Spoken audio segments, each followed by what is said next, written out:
এমন একটা মেমোরি দিলেন, এই পৃথিবীর জমিনের মধ্যে মেমোরি, যেই মেমোরি গুলো কিনতে যান মেমোরি নষ্ট হয়ে যায়, ডিলিট হয়ে যায়। কিন্তু মহান আল্লাহ রাব্বুল আলামিন এমন একটা মেমোরি দিয়ে দিলেন, মানুষকে মেমোরি দান করলেন। এই মেমোরির মধ্যে আরেকটা জিনিস দিয়ে দিলেন, এই তো বাচ্চার ভিডিও হচ্ছে কিন্তু ক্যামেরা আছে, এই ক্যামেরা দিয়ে ভিডিও হচ্ছে, সঙ্গে সঙ্গে সেভ হতেছে, কিন্তু এটা ডিলিট হয়ে যেতে পারে। কিন্তু মহান আল্লাহ রাব্বুল আলামিন মানুষকে দুইটা চক্ষু নামে ক্যামেরা দান করলেন। এই ক্যামেরা দিয়ে, এই চক্ষু দিয়ে যখনই যে কোনো জিনিস দর্শন করবে দেখবে, সঙ্গে সঙ্গে মেমোরির মধ্যে সেভ হয়ে যায়। সুবহানাল্লাহ। তার কারণ কি? তার মানে কি? কিভাবে সেভ হয়? আমি প্রশ্ন করি বাচ্চা, 50 বছর আগে তোমার বাবা মরে গেছে, 50 বছর আগে তুমি একটা জিনিস দেখেছো, এই চক্ষু নামক ক্যামেরা দিয়ে তুমি জিনিস দর্শন করেছো, দেখার সঙ্গে সঙ্গে মেমোরি সেভ হয়ে গেছে।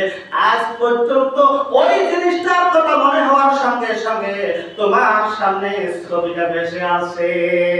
কে বলতে পারবে না বাবা 50 বছর আগে মরে গেছে, কিন্তু আজকে যদি আমি যে চক্ষু দিয়ে, চক্ষু নামক ক্যামেরা দিয়ে আমি দেখেছি আর সঙ্গে সঙ্গে মেমোরি সেভ হয়ে গেছে, এটা আজকেও চোখের সামনে ভেসে আছে, এটা ডিলিট হওয়ার কোনো কায়দা নাই।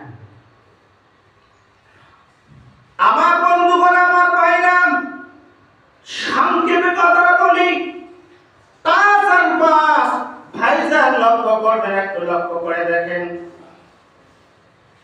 তারপর আসে চক্ষু আল্লাহ রাব্বুল আলামিন ক্যামেরা হিসেবে দান করলেন, কিন্তু চক্ষু, এই দুইটা চক্ষু ক্যামেরা, এটা দেখার সঙ্গে সঙ্গে মেমোরিতে সেভ হয়ে যায়।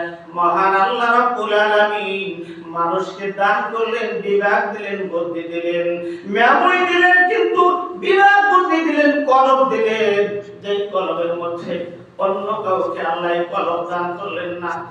গরু ছাগল যত জীবজন্তু আছে তাদেরকে মহান আল্লাহ কলব দান করেন নাই, একমাত্র মানুষকে মহান আল্লাহ রাব্বুল আলামিন কলব দান করেছে। বলেন সুবহানাল্লাহ। এই কলব দিয়ে বিবেক দিলাম, বিবেক দিয়ে চিন্তা করবে, বান্দা বান্দী চিন্তা করবে, ভালো মন্দ যাচাই করবে। জান্নাতের রাস্তা দিলাম, জাহান্নামের রাস্তা দিলাম, কোন রাস্তায় এই রাস্তা দিয়ে গেলে জাহান্নাম, কেটে গেলে জান্নাত। মুসলমান, এটাকে লক্ষ্য করবেন বাপজান। আমার ভাইরা, আমার বন্ধুগণ, ভালো মন্দ যাচাই করার জন্য মহান আল্লাহ রাব্বুল আলামিন